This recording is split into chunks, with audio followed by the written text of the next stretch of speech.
It's Monday on Your View. Welcome to the show. I am Murayo Afolabi Brown. As always, I have the ladies with me.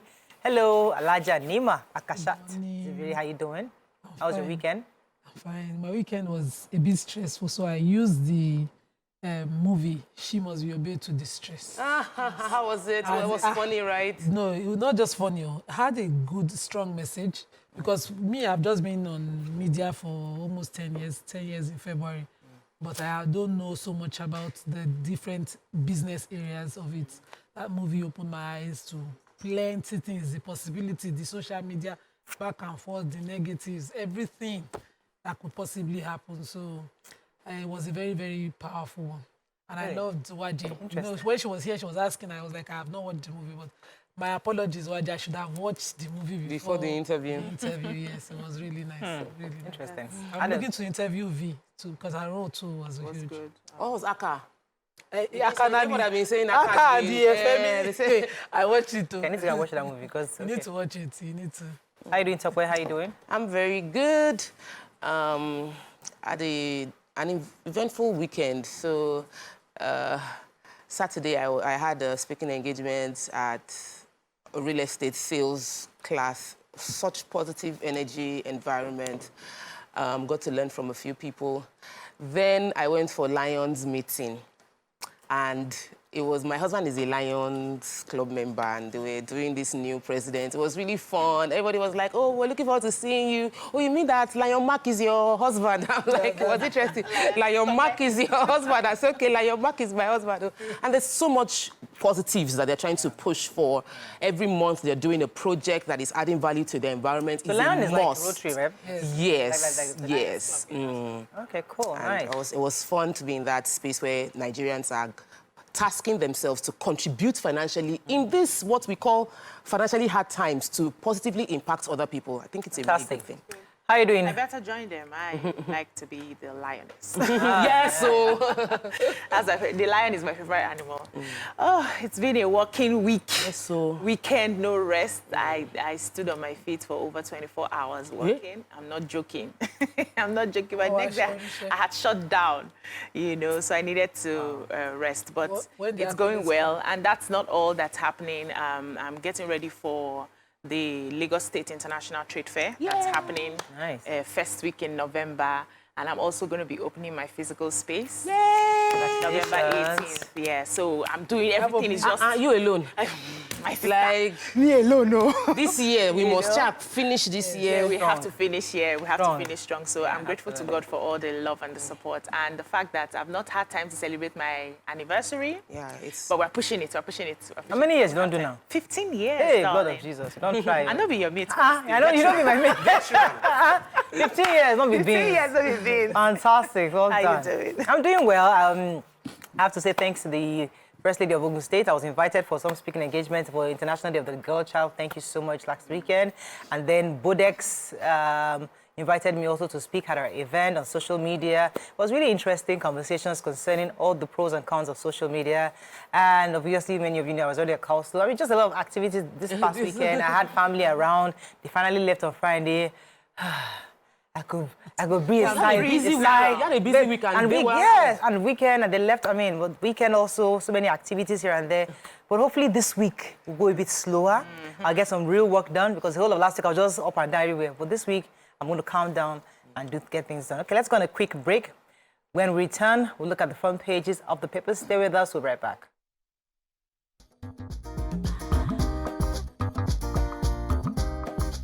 Stay tuned. Your View will be right back. Thanks for staying with us. We're going to start with a rather heavy nation this morning. Very heavy. Very heavy.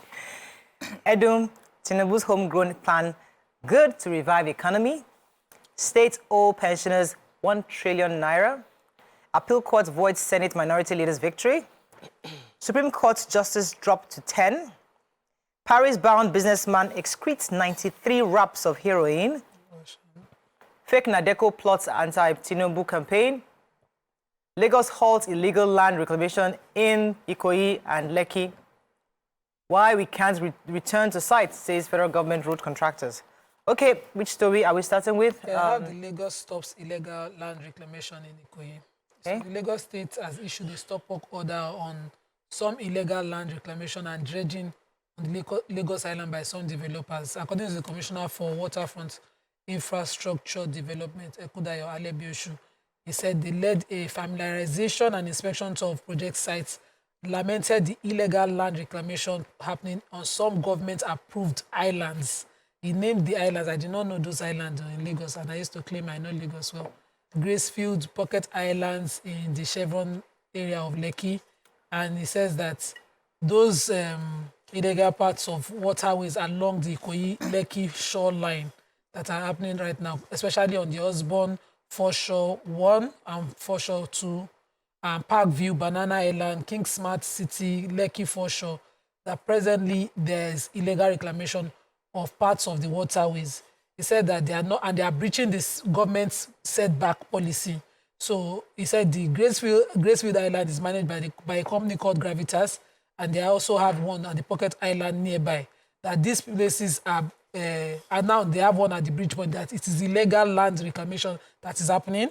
He said that these are separate islands, they are not extension, and there has to be setbacks of a minimum of 200 meters that will serve as drainage to take waters from those islands to the lagoon. But they've disregarded those setbacks, and they plan, and it is unacceptable. He said he's reiterating the zero tolerance for illegal land reclamation and dredging in Lagos State. The reason I'm taking this is that when we see demolition, we should know that there was a beginning to all of this. So these people probably are getting these warnings and trying to negotiate while they are still selling. So. Okay, let me take the major headlines. So the Minister of Finance and Coordinating Minister of the Economy, Mr. Wale Edun, said that the government is very certain that the economy and its debt profile are not in dire straits.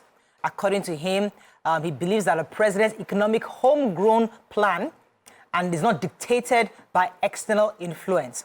He spoke also on considering the fact that our current national debt is about 87 trillion naira, and the concerns people are having that the shortfall of revenue could worsen government's financial sustainability. So he's saying we shouldn't worry about the current debt profile, that our homegrown solutions will actually pay off in the long term, short to long term. He said that the overall outlook of the economic potential and the reforms by the government gives a very strong assurance that Nigeria would not fall into any likelihood of seeking international assistance on debt restructuring from the IMF or any other agency, because many have been really worried that with this 87 trillion naira debt, Aisha wouldn't ask for restructuring of our debts. He's saying, listen, we're not in dire straits right now. Our homegrown measures that we're taking will definitely give us sustainable economy going forward. Okay, so state governments are owing pensioners benefits of gratuity of about 1 trillion. I remember Nima taking the story last week, and I'm sure they still want to spotlight the story so that the government will do something about it. So this was a review by the Nation, and they indicated that despite the Pension Reform Act, PRA, in 2004, repealed by PRA 2014, which led to the establishment and commencement of the Contributory Pension Scheme, CPS, for all workers in 2007, a lot of governors failed to fully embrace it. So they said 25 states are at various stages of the implementation of the scheme. Some are still not, they are even not organized, they are not doing it yet. So 6 states are still, we're at the billing stage, while other 6 have laws on the Contributory Defined Benefit Scheme, which is the CDBS. Then 16 states have established pension bureau or boards, and 11 are remitting employer and employee pension contributions. So 11 states have actually started. Now, the states that are to join the scheme are Bayelsa, Kogi, Abia, Taraba, Imo, Sokoto, Ebonyi, Oyo, and Bauchi, while Lagos, Edo, Ondo, Federal Capital Territory, and Osun, plus Kaduna have started implementing it. So they are saying that the way it's being politicized is very unfair. They're making it seem like these pensioners did not work for their money, as if they are just giving them a gift. That they should try as much as possible to embrace all of them and make sure that they register with the CPS. PENCOM on its own says this is in the concurrent list. They cannot force. They can only, advise that these states are included in the pension scheme. So I was going to take a story about the construction workers. David Umai, our Minister for Roads, has compelled all contractors to get back on site if they want to get paid. And the contractors have now said the the reason they are not going to get back on site. Said most of the contracts were awarded in 2015. You cannot compare what the price of diesel was in 2015, what the price of petrol was, the inflation rate in 2015 with right now, and that the minister is not being fair to them. You cannot ask them to come back on site without reconsidering and reviewing the payment to reflect current market reality. And the reason for their delay was because they didn't get paid. He said that you cannot compare the administration of David Umahi in a state where he employed direct labor for all his construction work. He bought construction materials, bought machinery and employed direct labor. That was how he did his own project in his state, and he was able to do a whole lot. He said he should compare it with FCT minister. While he was in his own state, Rivers, he paid 75% upfront to all contractors. With that, they had liquidity to fulfill their mandate. He said, but the federal government, if you remember, under the former minister, said they were owing over 10 trillion naira to contractors. So they haven't gotten funds. Don't blame us for not being able to do the job. That was the work, the newspaper account of the contractors. However, they also complained about the need to move to concrete. That this concrete thing is not the all-in-all solution. That asphalt has been used in the US for several years and it works for them. And what we're using is also seeing also the... Yes, so it's about the quality of the asphalt, not necessarily I know that it's bad. there's cement on that Bagada Expressway, and I can the difference in that expressway is different from every other place. So I see the rationale of going concrete, but it shouldn't be like blanket. That's what they were saying. Moving on quickly now to the Punch. 3-year blueprint. Federal government plans 26 trillion naira borrowing and 29 trillion naira debt servicing. Picture story here. 5 died, 15 injured in the Lagos-Ibadan highway crash. Friends mourn Nigeria medical student killed in the Philippines. Israeli-Hamas, Biden-Pope protesters want ceasefire. Assassination, police probe alleged attempt on Bello. Naira slumps further, exchanges for 1,190 naira to the dollar. And fuel hits 685 naira per litre in the north. Okay, so let me take the naira slumping. Okay, the naira has maintained a downward trend. I think it was revealed that the private markets commenced trading at 1,175 naira to the dollar and closed by Friday, 1,190 naira to the dollar. If you recall, 2 weeks earlier, the naira had traded only about 1,100, and now it has gone further down. So the Bureau of Exchange, however, operators under the auspices of, I think there's a spokesperson, the BDC operator Jubril Matiu, said that they really need to see how they can work together with the CBN. According to him, for CBN to the President's Association Bureau of Exchange, specifically Dr. Aminu Gwadabe, said that.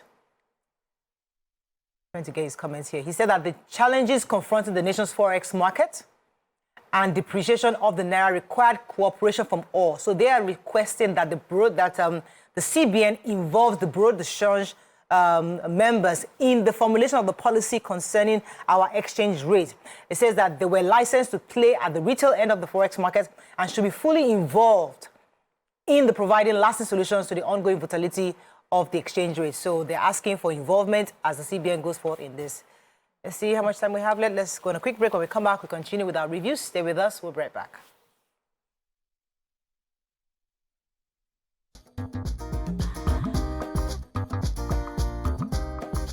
Stay tuned. Your View will be right back.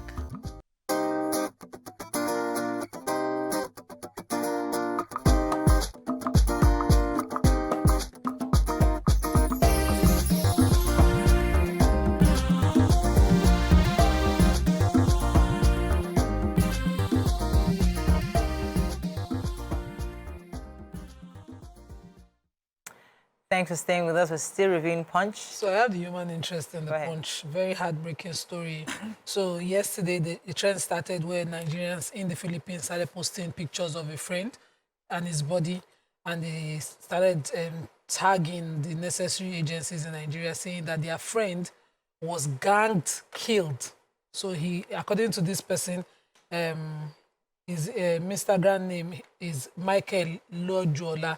He said that a friend of mine, a Nigerian medical student named Ikem, studying in the Republic of the Philippines, was brutally murdered by a group of Chinese. They tied his hands up, covered and tied his mouth, and he was beaten blue-black until he gave up the ghost.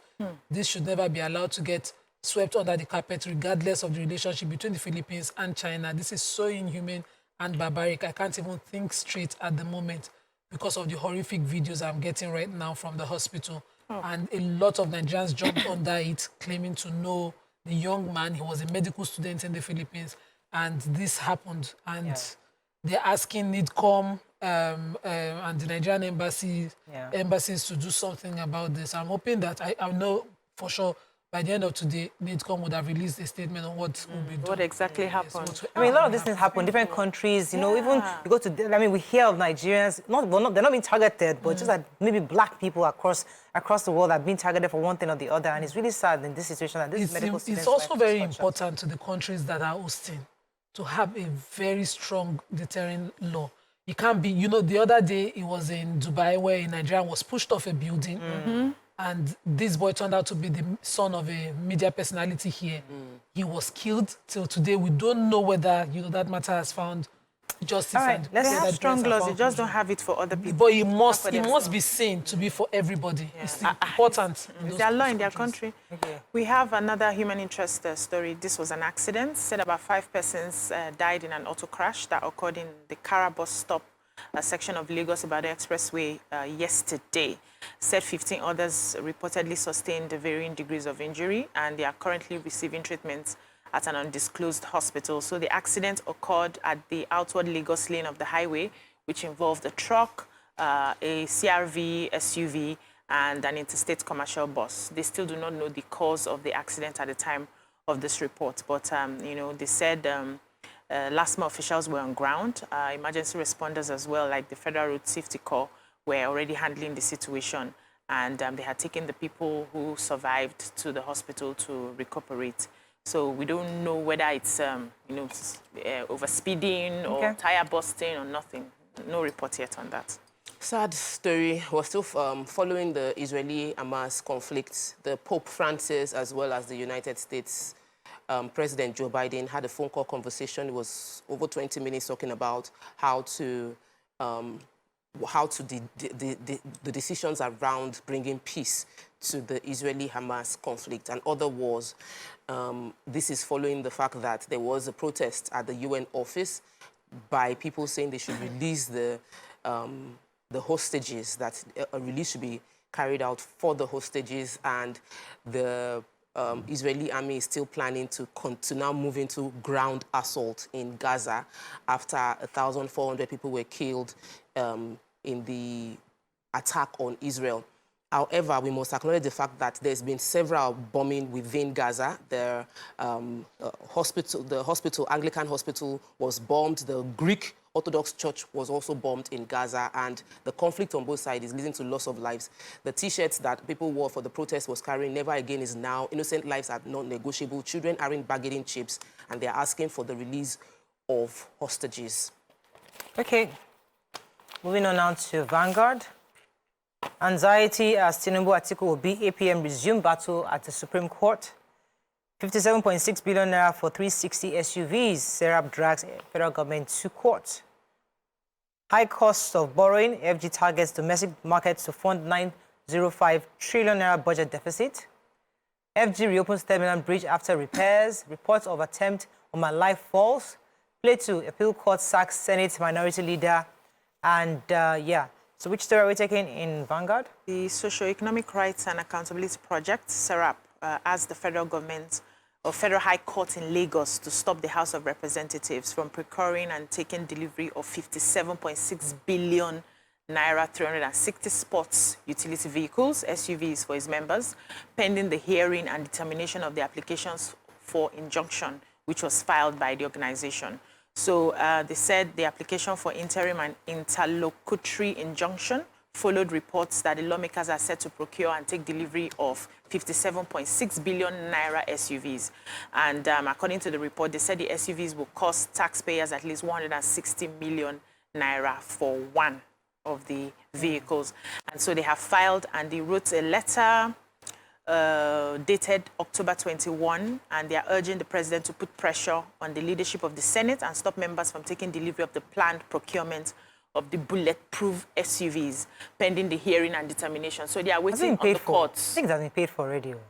This is water under the bridge. I don't know. We have to find out. But the matter has been filed now, so I think they should wait to hear from the court before they proceed. We'll see. I'm just saying that I am hoping they've not paid, because it looks like they've already paid. Seems like for they this have money. paid, So this thing is not under the bridge.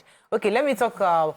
Governor Yahya Bello of Kogi State has vehemently denied the rumors going around that there was an assassination attempt on his life. According to him, he said that he clarified, saying that the incident was a trivial disagreement between his personal security team and military personnel assigned to protect the road, maintaining that there was no attempt on his life whatsoever. He added that while there was a minor fracas between men of the Nigerian police and the military, both units performed their lawful duties, and he was totally, he just totally denied all the rumors going along. I mean, all sort of things just starts on social media. You're wondering where these will get their reports from. So the Federal Controller of Works in Lagos, Mrs. Olu Korede Kesha, has said that she's satisfied with the work that was done on the third mainland bridge from the Oro end to the Adeniji-Adele end of the bridge that, was done on Saturday till Sunday night. Yeah. And so they've reopened the bridge and ease of traffic has commenced. You're going home today. You pass that place. Hey. No, And the road was good. Coming here wasn't done. Wasn't as bad. I passed that road yesterday, come Sunday, so it was open. So I think coming was opened, but going was closed. Okay. So I if you are passed going on home Saturday, now, it was okay. Saturday, it was midnight Saturday. It was midnight Saturday. Closed So as they go home As I now, go home now, I'll give you a report tomorrow. No Watch, problem. look, and take a little sip. But that closing third Milan bridge caused major traffic on the Ikorodu road yesterday going to the island. Honestly, I went for church. Yesterday. And you were not And affected. it was the free. What was free? What time did you go? I left around 1:30. Oh, I left around like 9:30. Yeah, maybe. Or 9:30, 10. And the road was actually really good. I'll give you a report I tomorrow. want to take the story of the NDLEA. NDLEA is at it again. The good work actually happened this time in the Nnamdi Azikiwe Airport in Abuja. They found a man. His name is Sheriff Egbo Ali. He was traveling he's a Madrid-based businessman. He was traveling to Spain and through Air France, and he had swallowed over 2 kilograms, 2.2 kilograms of heroin. It was in 93 pellets. The body scanner detected it, and he was detained, and they waited until they excreted the 93 pellets. He said that he's into chicken hatchery in Madrid, but he also is into drug trafficking. And aside from that, in Ikeja, Lagos, they were able to seize 16 consignment of 10 cartons of 500 pills of tramadol. And this was on its way from India through Qatar Airways. He also said that the lead was blown on a partnership. There's a real-time partnership between NDLEA and other intelligence sharing mechanism and its Liberian counterpart. So we're happy to hear any good news from what NDLEA, and the way we're announcing it so that those that are being told to swallow things that they will get through will know they should not try it. Right. Okay, moving on quickly now to the Nigerian Tribune. Let's find a story we've not taken. Exchange rate industries battle for survival as Nigerians suffer losses. Lagos-Ibadan Expressway Ogun gives traders Akara other market setbacks 21 days to quit. Contractors oppose federal government's order to return to site without payments review. And Atiku's team displays documents signed on Saturday by Lagos court apart from his affidavit. Okay, let me take this story quickly because it affects some of us. Kara market, the demolition fever is spreading to Ogun State. Lagos State has been demolished. They shut down trade fair. They are now, yesterday. The Ogun State governor too has caught the bug. He has disclosed that they will be demolishing, they're giving them 21 days, markets, traders who with illegal shanties at the Kara market, Isheri and Warewa. Is it Warewa? Warewa and Kara market. We go to Kara market a lot. All the illegal shanties will be demolished in 21 days if those traders don't relocate. If you know them, I don't even know how that's going to happen because they're saying that that place is really bad. It looks But you know bad. those shanties they said they encourage took the robbery decision to during dislodge the the street traders and demolish all the shanties to restore environmental sanity after several warnings, abatement notices, and other entreaties for them to move away. Why would those people We need to stop. We need Where to did stop they move living them like to? animals. And I know that it will seem like, it's inhuman of them to do that. But you go to the market, the place looks a mess. Yeah. Kara market, it is a mess. People are living in wooden shanties that are not conducive. So, they should go and rent there are houses on the other side of the road. So, except they are going, they demolish, we make room for proper development of structured market system. We don't really have options for these people sometimes. Yeah. And I was wondering It's where difficult to give options. are we going That's to what push we them think. to? That was what that woman said. The Mayoress said that you could pay on a daily basis for a proper. You know, I place in saw the what market. Mayoress was saying. When after they cleared on Shangisha, those who pay, you can steal their stores. And those who do not pay, they can, when they cleared it, it now made sense that, listen, you're not supposed to be there in the first place, but we're so comfortable with what is wrong that we accept it as Then normal. excuse it You know? with, I'm looking All for right, my library. that is all we can take on front page reviews. Any other important message, Jenny?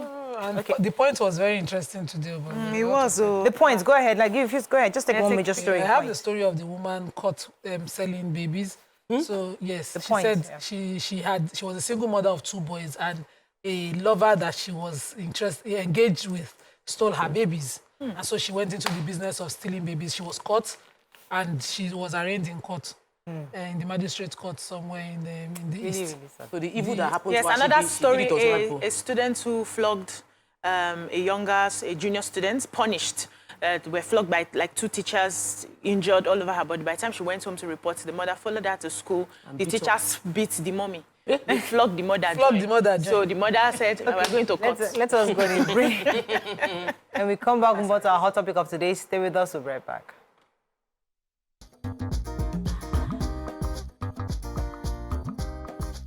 Stay tuned. Your view will be right back.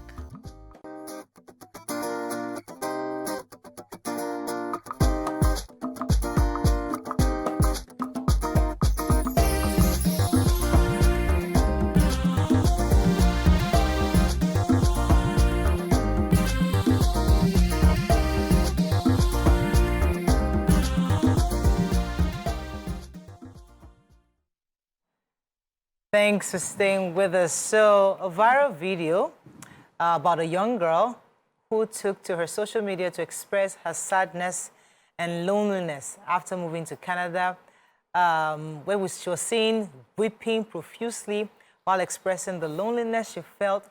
Now, the question everybody's asking, is Japa causing so much loneliness and disconnection among families and loved ones?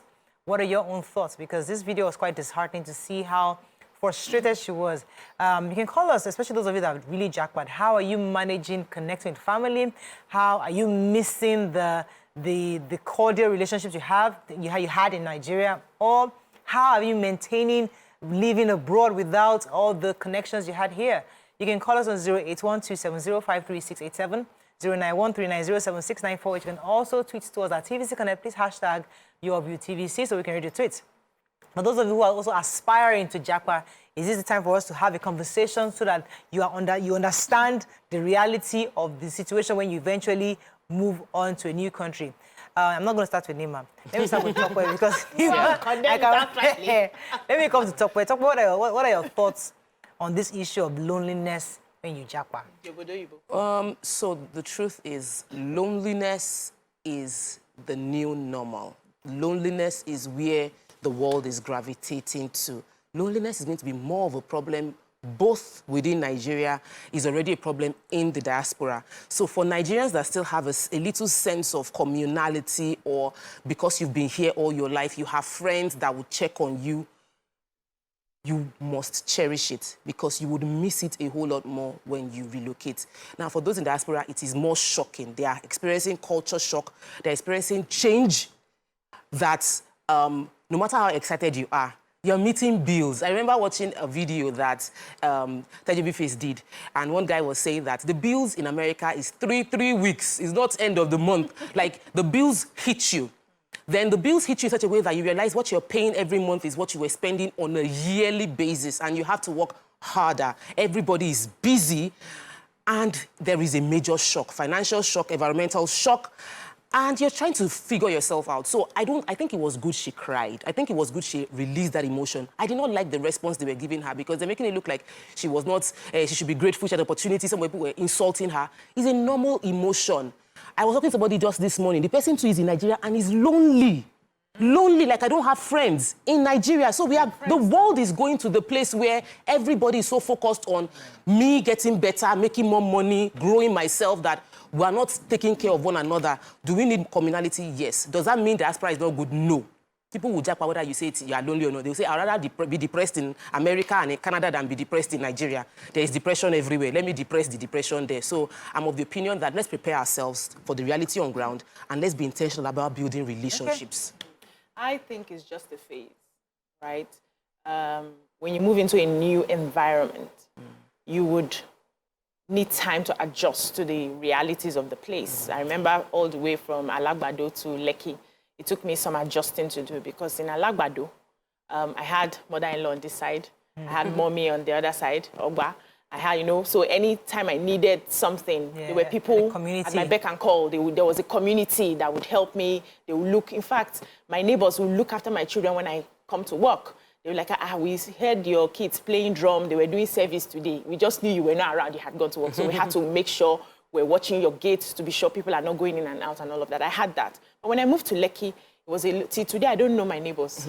Till today. I've been in Lekki over 3 years now. And I can't say, if I see a neighbor outside, I won't say we live together. I don't know my neighbors. So I had to readjust to the reality on ground. And I just feel like we need to be patient with ourselves. Sometimes we want things to just happen at the blink of an eye, but it takes a process. Yes, it's a price. And so the conversation should be, can I cope when I travel? How long will it take me to adjust and readjust? I've been having this conversation with somebody who like, won't you relocate? Everybody's around you is relocating. Go now.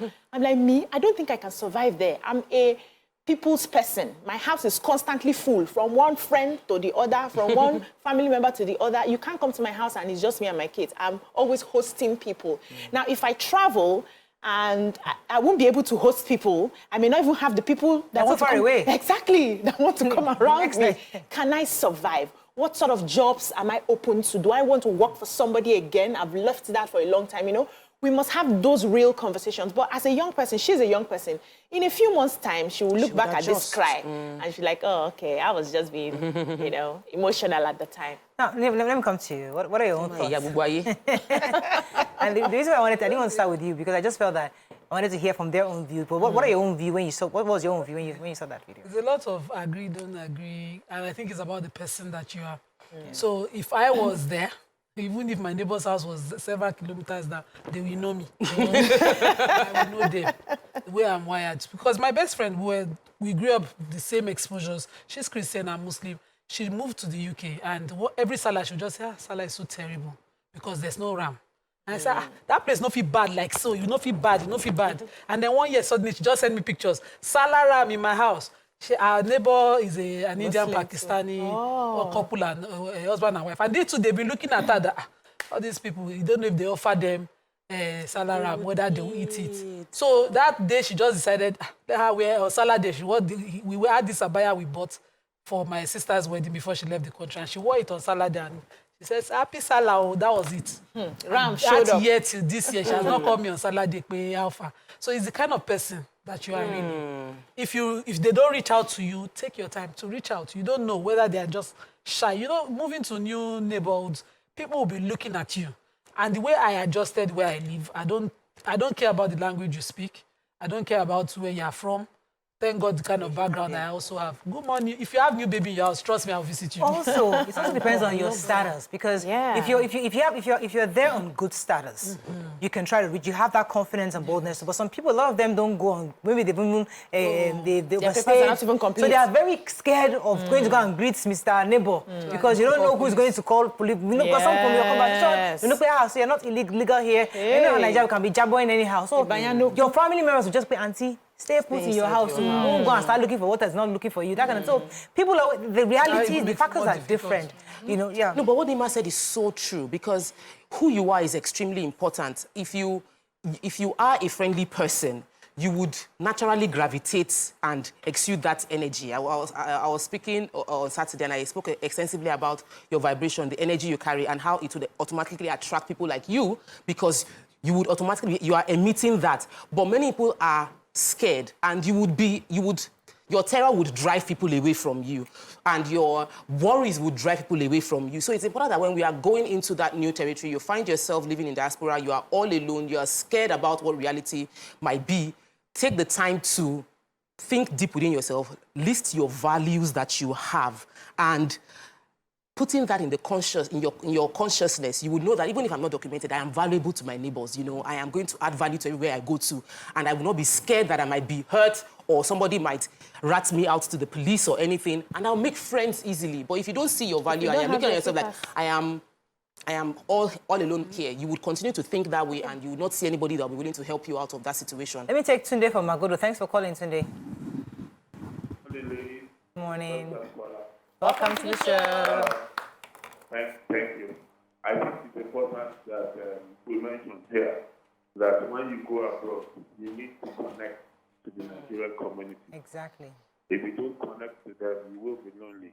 I can tell you from experience that Christmas Day is the worst day in the UK because everybody thinks all the shops are closed. And if you don't make friends with fellow Nigerians, when you get there, there's a tendency for you to remain lonely. Absolutely. So it's important that you connect with the Nigerian community abroad. Absolutely. People go from here to the UK and are posted to the most areas where there are Nigerians. Of course, they're going to be lonely. That's usually the case. They need to connect with Absolutely, Tunde. And it's unfortunate, many Nigerians have that mentality that once I go abroad, I don't want to see any Nigerians. Please, let me just take me somewhere. I don't want to see Nigerians. Yeah, that's what I wanted to say. The mentality is there, but then as you realize that you need your community, whether you like it or not. So that's one point. What I heard when I traveled, because I was asking my sister question and all of that, and so one of the reasons they don't like to connect, most Nigerians don't like to connect, and even my friend in the UK said the same thing, is because Nigerians put each other in trouble. They rat each other out. So she was giving me examples of the Indian community in the UK. They come in, they protect each other. If you are working in an office and there are benefits they're already getting, they will help you. They will tell you the right questions to ask to be able to get those benefits and all of that. The Nigerians will say, it's God that is doing it for us. They will not tell you. They will leave you to, they want you to go through the pain that they have gone through. But these other nationals, they protect their own people. So sometimes the Nigerians will even get you into trouble. They won't protect you. They would, do things and set you up most of the time. And so the advice is when you come here, so she had elder sisters who's been there for, like they were born there practically. When she moved there, the advice that was given to her is stay away from our people so you don't get into trouble. So Nigerians Nigerians abroad now who are listening should do better. Should protect. We're the same. So people are bad people, whether Nigerians or not. Thank you. Indians are not bad. They get their own. They don't tell they you do now. to themselves. Oh, they tell you the good parts. It's not them that have all these caste laws and all of those what they call it, self-family and all of those beating their daughters to death for being raped. They have their own terrible sides. Yes. I know this year, okay, please take your call. I have to take a call from Ade. I'll go on a break. I'll come back to your point. Good morning, Ade. Thanks for calling very quickly. Okay, good morning, Mario and the ladies. Thank you for your job well done there. Good morning. You see, I have a different perspective, and I think this gets me worried as well. I don't see the reason why a well-to-do family will abandon everything here and, Japa. Because I have a friend that, as I'm speaking to you now, I'm handling 2 of his property. I'm to sell one at Lekki. The other one is living at Magodo here. I'm to evacuate the property and rent it out. He left so in a hurry, like with the kids, with the wife, that I just have to leave this country as if we are pursuing him. So my worry is this, and even getting there, he keep asking for money because he could not even do the job he's getting, okay with the job, the offer he's getting over there. To the extent that right now, he's not stable. He talks to me nearly every minute, every second, every hour we do talk. So I'm a bit worried, and I'm trying to say this to Nigerians. Why are we putting ourselves in this tight situation? You've been living here for over 40-something years, and you decided suddenly that you just have to move. For someone who have a house at Lekki, who have a house here in Magodo. So I'm trying to say, it's a different, I think at this level, we all just need to take it easy and still believe in this country. All right, thank you very much, Ade. That's a different angle, but we'll still touch on it a bit. But let me go on a break. When we come back, we'll continue this conversation. Stay with us. We'll be right back.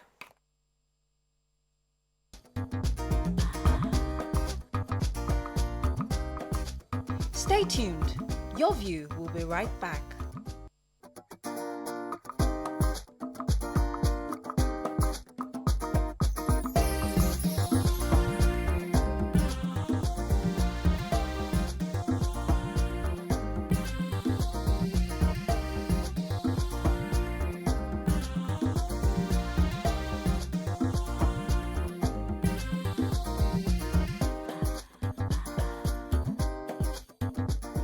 Thanks for staying with us. We're still discussing, Japa, the fact that some people are complaining that they don't get a support system when they travel abroad. Let me come to you. So a friend of mine traveled out with this child of her son. So she's been childless for the years of her marriage, and she's in her 50s. So when she traveled, she went with one of her brother's sick child, sorry. And when she got there, of course, she declared the girl to be her child. And then the father of that girl decided, I want to come as well. She made the mistake of bringing him there, but his goal was different.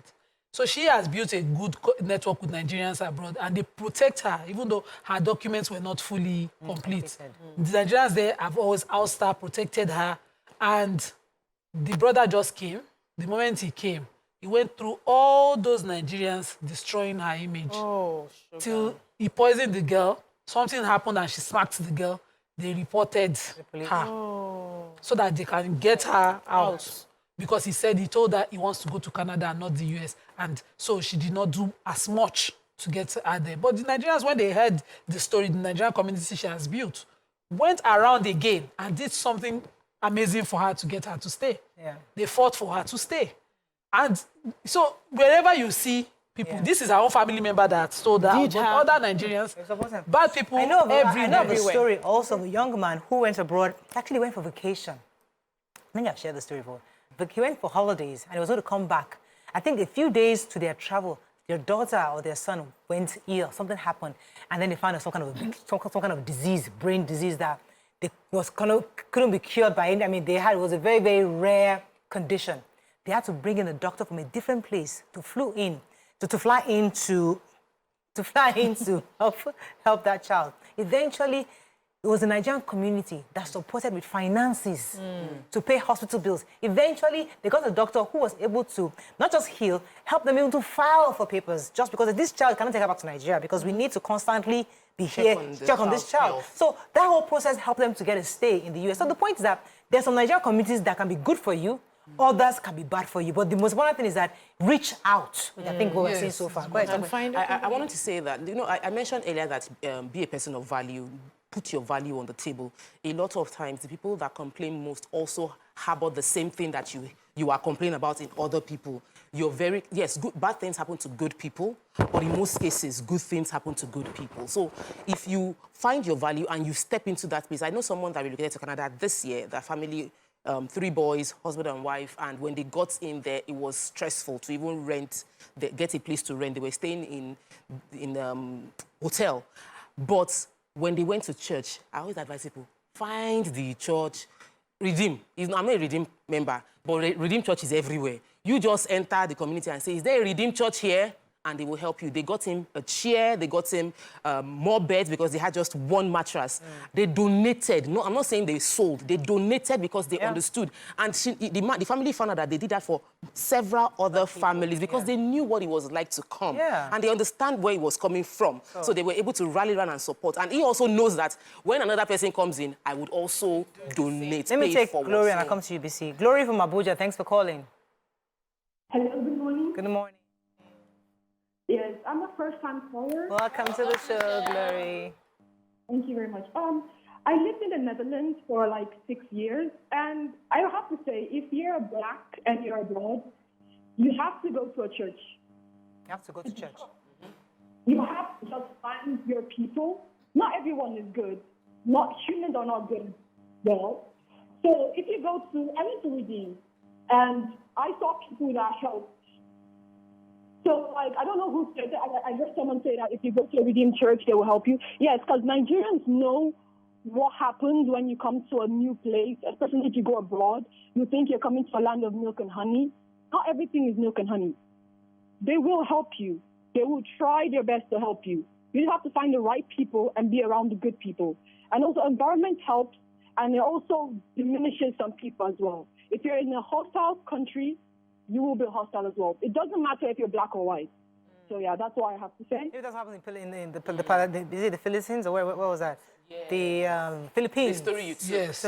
So you're in a hostile country, you have to be very careful. Find a Nigerian community that can support and protect you. You're going to say something. Yes, so I've experienced this Redeem thing you talked about. So my sister is in the US, And she has a redeemed family. So when I followed her to church a few times, everybody's like, "Hi, have you come? Have you brought? Did you? Do you want to stay? Do you want to worship with us? Do you want to ask?" Visiting. I just came to visit, and she was giving me stories of how supportive they've been. How they would be passing, like what we do here, passing. Nima practically helps me buy my meat and fish and all of that. She has friends that will buy meat and fish. I'm going to the farm, or what do you need, and all of that. Yeah. So she was able to find that. Yeah. But it doesn't happen in all cases. Yeah. So I think the idea is to find good people and be a good person, like Tope said, be a good person so that you can attract good people and find a way to survive. And also remember that the cultures are different. Aside from having your own people, you're going to be working with Oyibo people as well. And you will not expect them to come and, run to rescue you and help you out when they are still observing you, they're still skeptical. The fact that you are Nigerian, everybody's looking at you. Are you sure she's not a fraud? Are you sure she's not this? Are you sure she's not that? Let me share your story, busy while you're talking. Somebody went in Nigeria, and, he went to abroad with that mentality of stay away from Nigerians. So he now met a foreigner, I can't remember which country the person from, maybe American or something. And he was there pouring out his heart, I don't have papers. I'm just hoping that they would have mercy. Nigeria, they will help him. About they will report you straight up. He found his own in Nigeria. Because he has zoomed it up. Yeah. Really, he's illegal because because the person reported to his employer.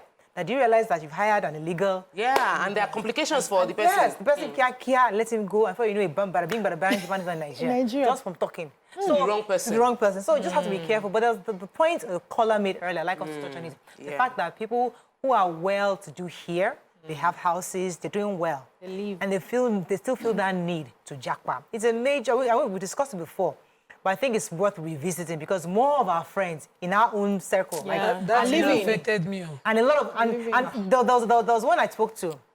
He said, listen, if not for my wife, it's my wife that is insisting that some say it's for their children. Yes. When they get there, my friend now started calling me and saying, this curriculum no easy. They allow gay, they do this and that. So what exactly are you going for? So the fathers are complaining that it was the wives that put them under pressure because of the children. And they made that sacrifice for their children. So there was a thing of, my wife and kids are abroad. It's a thing of pride.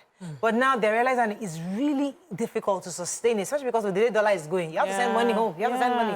And then the wives are now working extra, the kind of work they never done in Nigeria. They're having to do. So how do we help with the thinking? We're not stopping you from traveling. We're just saying that as you are going, must you go, especially with what you have in Nigeria? I mean, what do you think should be their reasoning as they relocate when you have everything here? No, so what we assume they have everything here. Because we see the houses and the cars, and we assume. Yes, we assume how many things you want to add to that one? No, is everything? No, they actually have a whole lot. I was having, it was a very, very strange conversation to witness the level of frustration from someone who is so rich. Like, you are living in your house, you have businesses, you are earning well, you are sending, you are the goal of the goals. Like, people are looking up to you and saying, this is my future plan. And I'm listening to the conversation and I'm hearing heavy frustration. And the person was saying that I'm paying for my child's school abroad. I can afford to. I travel with my family. I live in this house. This is the quality of life I live. How would I be able to continue to live this quality of life with the way Naira is depreciating? That was the conversation. She said that if in a year my target is I'll make 100 million Naira, and I know with that 100 million Naira I'll get this number of dollars and I'll be able to do this. But now, that 100 million Naira cannot do what it's meant to do. So I need to work harder. You're not working that 100 million Naira, you're not investing in Nigeria. You're traveling that money. Yes, so I know. We're not talking about that. We're talking about the frustration of why somebody would have everything and feel like they want to go. Listen, let us go covenants. So it's part of the frustration. You frustrate yourself when they complain. And I always say, we middle class. Gun is the problem. Don't call our name. I know you agree. I'm trying to make... No, but she was, because I couldn't understand why people would sell their house to travel or sell their land to travel. And one of the key things was the fact that there is a frustration of, I've been hearing Nigeria will get better. My father was saying Nigeria will get better. Me too, I'm saying Nigeria will get better, but it has not. Let me give my children the benefits of a place where things work, so that if it doesn't get better, they will have options. So we're talking about the things that lead them to say, pack up and go. On a break. When we come back, we'll unpack that a bit more. Stay with us, we'll be right back. Stay tuned. Your View will be right back.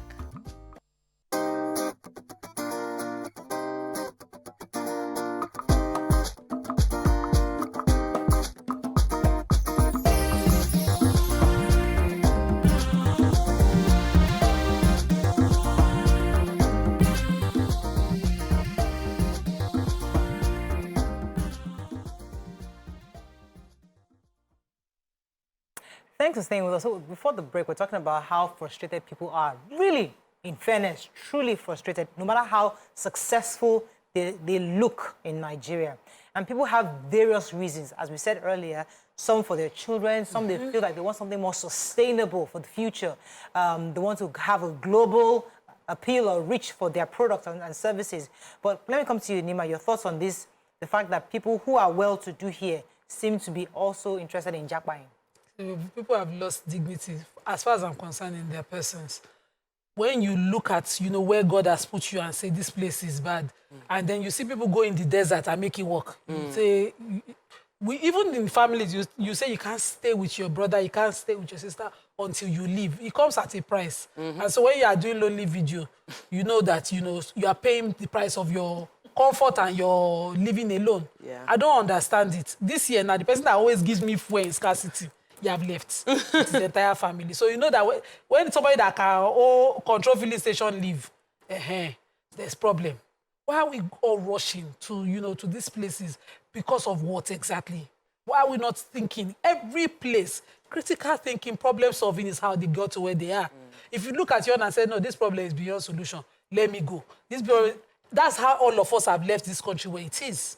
From the days before I was born, people were going there insisting on getting dual citizenship, giving yourself that option of living. And you see the China that is working. They didn't work on giving themselves an option. They worked on the land and focused within and made it work. Today, they are borrowing us money to do railway. They are coming here to do railway. They are doing our small farm. Some things, it breaks me to see it. That, we break ourselves within our home to the point where we are helpless and we think it's until we go somewhere that we can make it. You made two valid points that you said in a very, very, people will not get it. Number one, we've lost our sense of value in ourselves. We've lost our sense of appreciating who we are as Nigerians. So we feel like maybe when I become a Canadian or become an American, I'll become more important. Number two, we are not contented with what we have. Many people, for you to go to Canada, you have to have money. You cannot go to Canada if you don't have money. They will not. So that means you gather everything you have here and sell that value to them. With money, you pay for them to accept you because you did not value what you represent here. And that is core. I don't need Nigeria to value me. I know I am valuable. And that is what we need to preach. I am valuable. I say it all the time. I am the solution to the problems within real estate in Nigeria. I am the solution. If I run, who will solve the problem? If I feel I'm overwhelmed by the challenges of the situation I'm facing and I run, nobody will solve the problem here. And the best place for me to shine my light is in the darkness of where I was born. But we don't know that, and then we fly away. Let me take this call from Hassan. He's been holding for a minute. Good morning, Hassan. You're live. Good morning, everybody. Good morning, sir. This topic is a very interesting one. It's about Nigeria and every one of us. Look, you see, this lady, I saw the clip of Chikwendu Obeluju.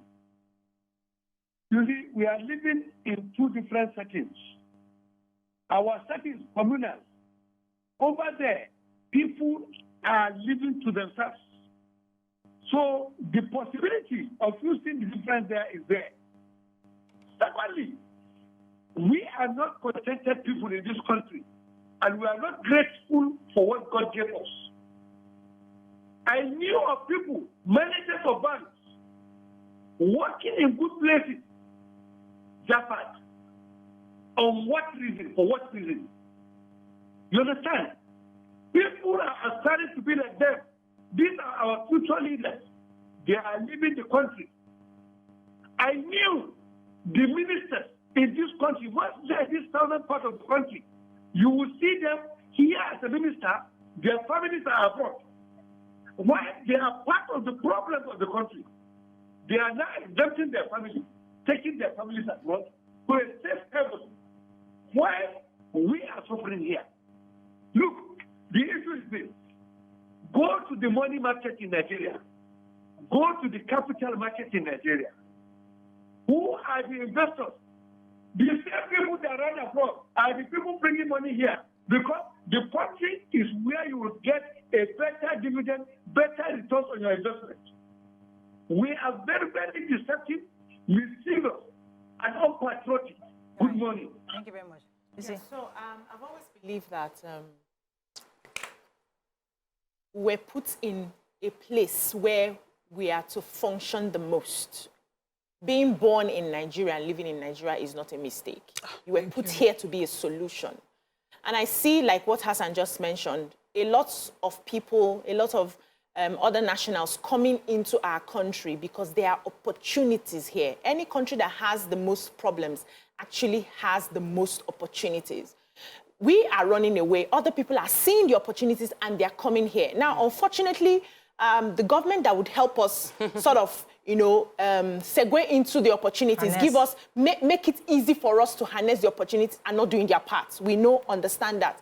But in our running away, which solution are we going to bring? We'll end up leaving majority of our businesses and our economy to be run by outsiders. And that's what's happening already. The major hospitals today are run by Indians. The major companies today, manufacturing, most of those companies are run by other nationals in our own country. Brings me to my point. My point, therefore, is let us not, sorry, so that what you just said, brings my point is, let us not totally dissuade people from Japa. And the other way, let's attract those who have gone and added value to themselves. So, for example, the person I was talking to you about during the break, in Nigeria, he couldn't make a headway. Maybe he tried and everything. He's gone abroad, found value, and now he's being recognized. That kind of person, after you made value, you've had value there, you then come back because now you're bringing a solution. So so our job right now is to attract those solution providers, not you don't necessarily. If you leave them here, if they don't jack up, they won't even see they won't see the value that you are saying there. They won't see it. Somebody who thinks that I'm going for economic empowerment comes back with his funds and say, I'm going to do something at home. Country, But the person that goes to prove a point, he will be praying that this country is bad so that he can justify he's going. That's a different angle. And that's the no, that's the most. I'm going somewhere. I want to learn this thing. Yes, please. That's the most popular of the people that have gone. You're 150%. They are the influencers who recently released another song now saying that's where the Nigerian dream is for you. They are the influencers that whenever they go there, from there they'll be telling you it's Canada, it's the Canada dream. The half Canadian, you think they are stupid. When we now get to the point where we are now in the UK, it will come there. Where we are getting to the point where we are in the US, you will now say, Black Lives Matter, Nigerian Lives Matter in Canada. Well, what are we saying? Yeah, you're right. This point you want to prove, you'll not be swearing, you'll be saying the land is skinny come, you'll be cursing the land. This is for yourself and your family. Selfishness. That's another. We need to I want to go away easily. Because a lot of Nigerians that we see on social media that are criticizing and demonizing Nigeria, they are trying to justify why they are there. Not those who are actually adding value. Who say, I'm here when you are there, and then go back when home. you are there sincerely as a human, just migrating, you will accept that there are certain faults in that society. Yes, they do. There's a young American who is a photographer who pictured groceries in the shop for 5 years ago, and he has done it every year. And he consistently uses his pictures to justify the rise in prices. But if Nigeria go, they'll say, everything is sweet. Everything's there. It's not dollar you spend it. My neighbor, who is a British citizen, was talking about, I'm sure he's probably watching. He was talking about how difficult it was for him to renew his British passport. He said he was about to travel, and it took about 1 week or so, and that it was going to expire.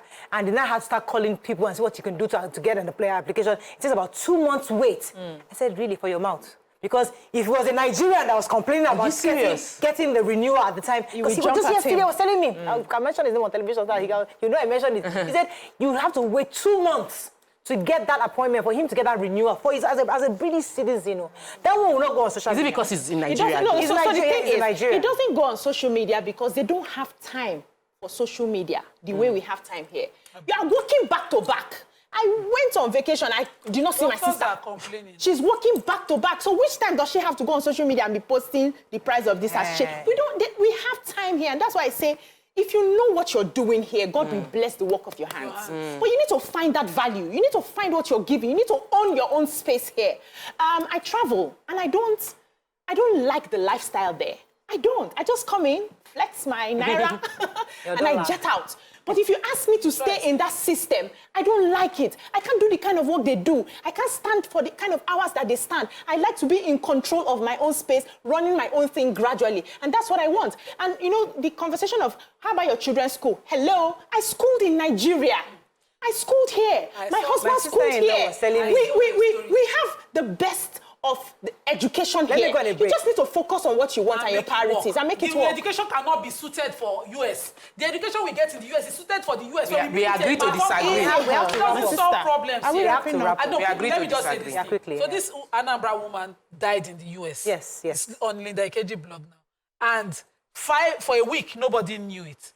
It's not possible if she's in Anambra in Nigeria. If it's from a certain tribe, her people will see her. Yes. She cannot live alone. In fact, it is, they will not see her in 2 days. She would died have for checked a on week her. and nobody knew. Nobody. They are now calling for the composed bodies to come and be picked up. After My sister-in-law was just a few days ago just saying she's a doctor. Her and her husband are doctors, and but she's been working hard to get her final permit to work, pass her final exams. Eventually, she has, and now she's excited. In the last 1 year, she's been working.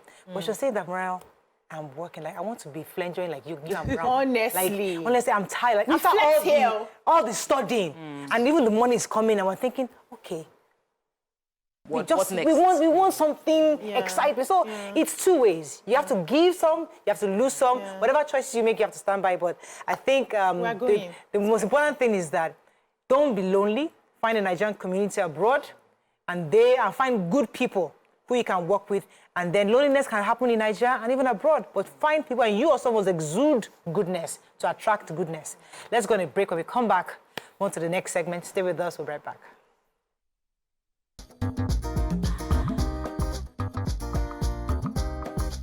Stay tuned. Your View will be right back.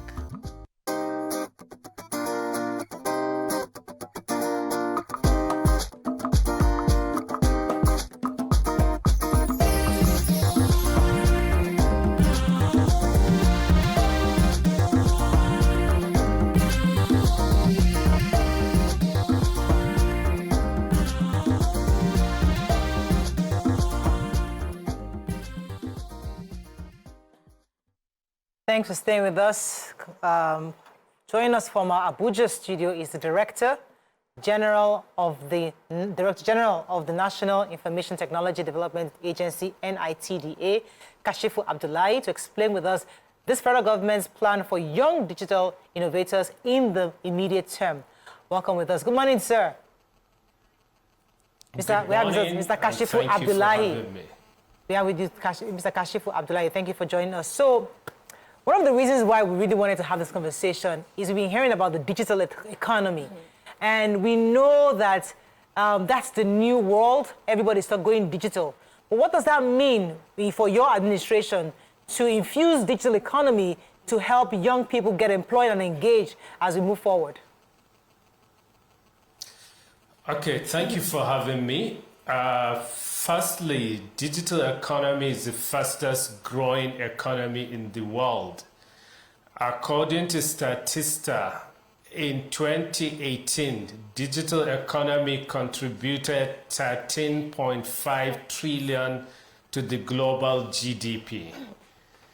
And that went up to 23.4 trillion US dollars last year. And it is projected to reach 53.3 trillion US dollars this year. That means almost more than 50% of the global GDP. President Bola Ahmed Tinubu mandated our ministry to accelerate the Nigerian economic diversification by enhancing productivity in critical sectors through technological innovation. That means how can we use innovation to boost Nigerian critical sectors, like using technology in agriculture, using technology in commerce, in healthcare, in many sectors you can think of. So the president mandated our ministry to implement that, and at the core of the renewed hub agenda is inclusive economic growth, productivity, and prosperity for all. Okay. To achieve this, the Honorable Minister for Communications, Innovations, and Digital Economy, Dr. Bosun Tijani, unveiled the strategic plan for the ministry, which has 5 strategic pillars. Firstly, knowledge. Secondly, policies. Thirdly, infrastructure. Fourthly, innovation, entrepreneurship, and capital. Lastly, but not the least, is trade. So if you look at these 5 strategic pillars are interwoven, and under each pillar, we have so many initiatives we intend to implement. Right, go ahead. Yeah, so let's talk about the Artificial Intelligence Research Grants Program. We hear that the government plans to give money to Nigerian digital innovators so that they can fast-track these new AI applications. What's it about, and what should we expect from the program? So under knowledge is the foundation upon which countries build a robust and sustainable economy. We have designed 3 initiatives under knowledge. Firstly is research. We want to position Nigeria among the top 25 percentile of research in 6 areas. Artificial intelligence is one of the areas. That's why we are offering grants for Nigerians, especially innovators, academia, and young startups, to do research on how we can build our national AI policy. We don't want to build the policy in isolation. Government doesn't want to use armchair theory to come up with a policy, because we want to formulate for Nigeria, and we want every Nigerian to contribute to that policy formulation, so that when it comes to implementation, it will be easier. We will jointly own it. So the research we are offering up to 5 million to 40 startups or innovators or academia to do research on how we can formulate a policy that can help Nigeria to position itself among the top leaders, top 50 leaders on artificial intelligence ranking by 2026, and also to create at least 50,000 jobs in that area. We are looking at a policy that can allow us to use artificial intelligence in the agriculture, in the healthcare, in the finance, in governance and ethics of the artificial intelligence itself. So the research is to encourage Nigerians to be at the forefront of developing this artificial intelligence. Let me go on a break. When we come back, we continue with our conversation. Stay with us. We'll be right back.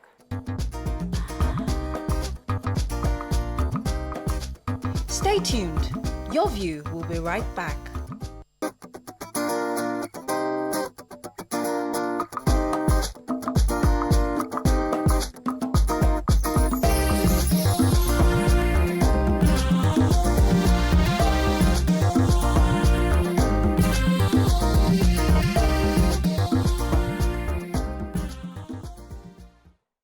Thanks. We still have the DG of NITDA with us, Mr. Kashifu Abdullahi. Tope had a question for him. Go ahead, please. Yes, so I know that one of the things that the system is meant to do is to have 3 million Nigerian youths engaged digitally. And I want to understand, I want you to explain to us how you're going to enhance the skills in this Nigerian youth. How can they get on board so that people that are watching right now can tap into the opportunities there?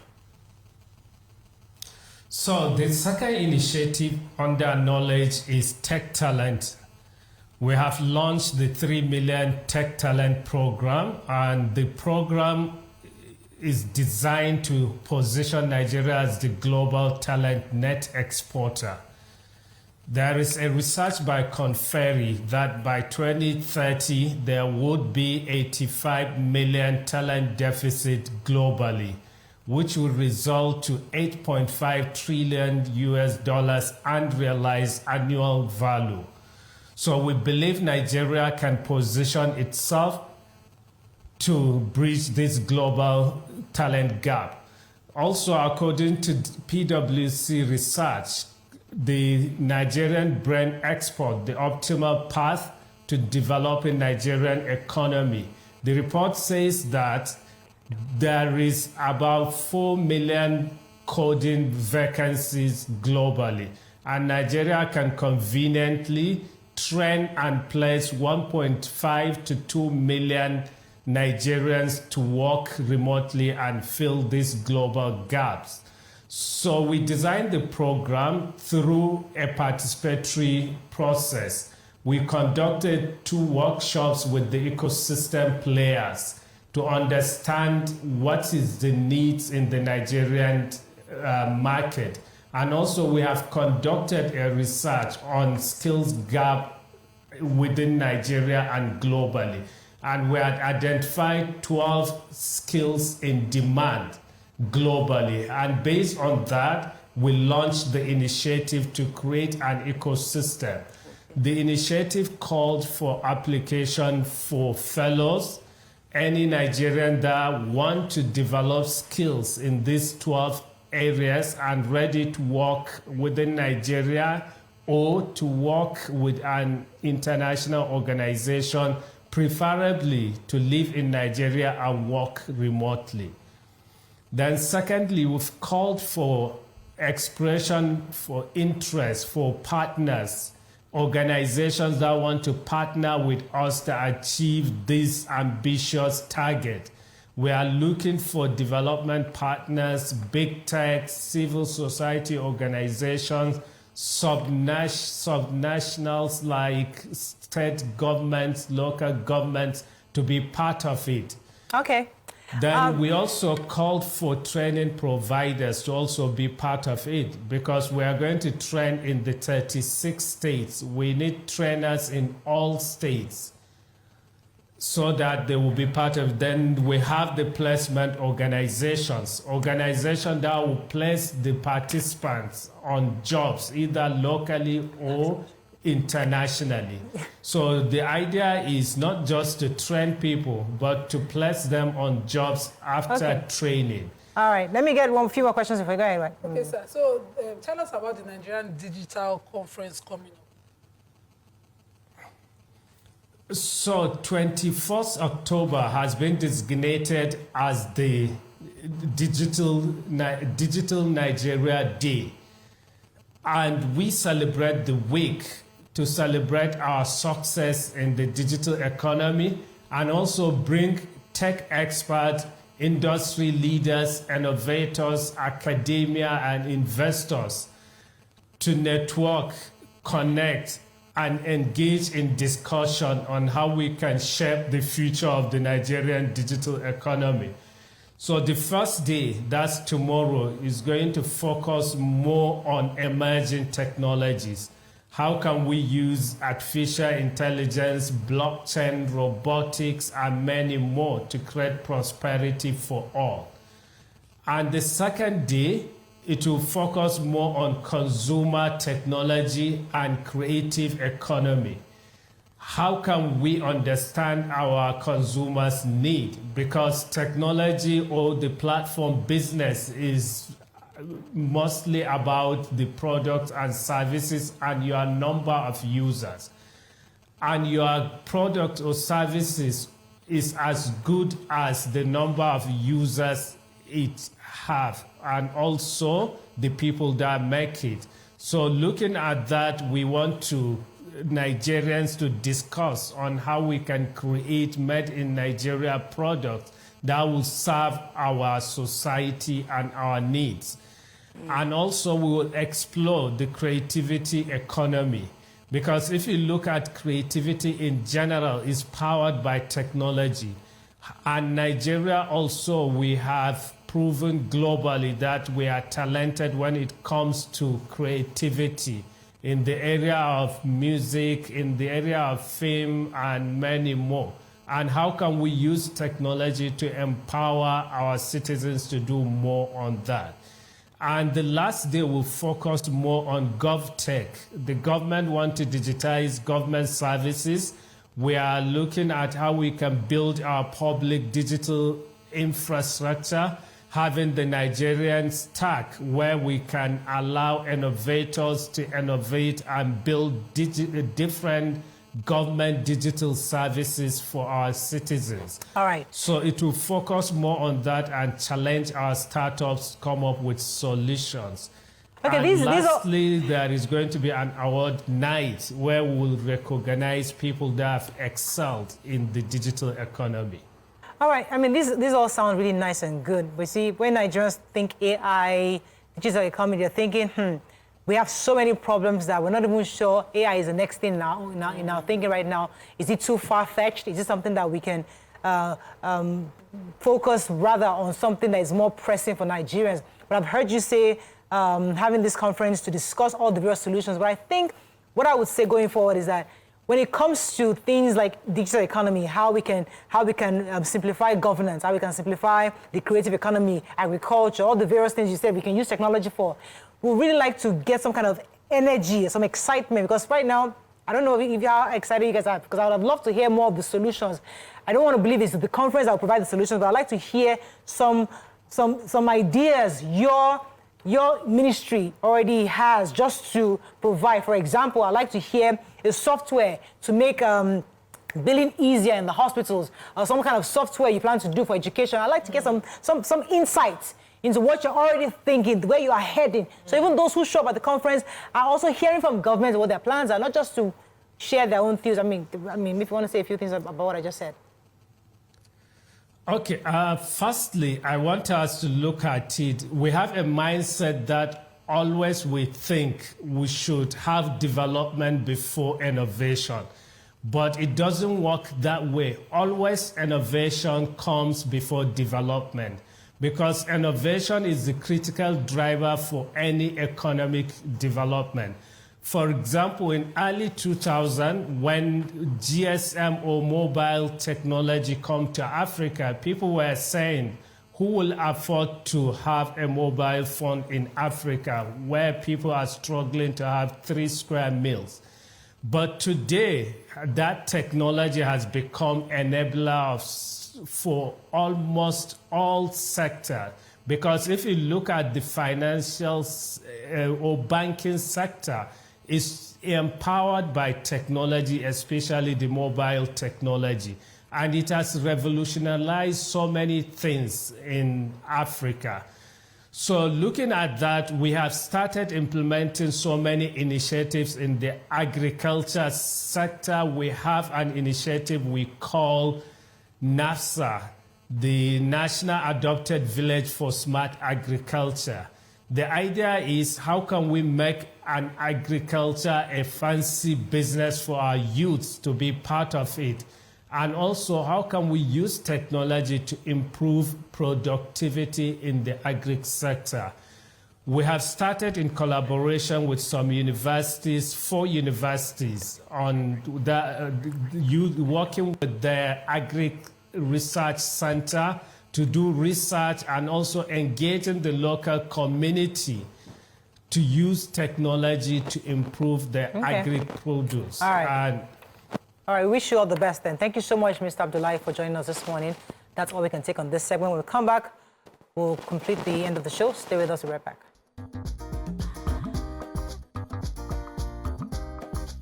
Stay tuned. Your View will be right back.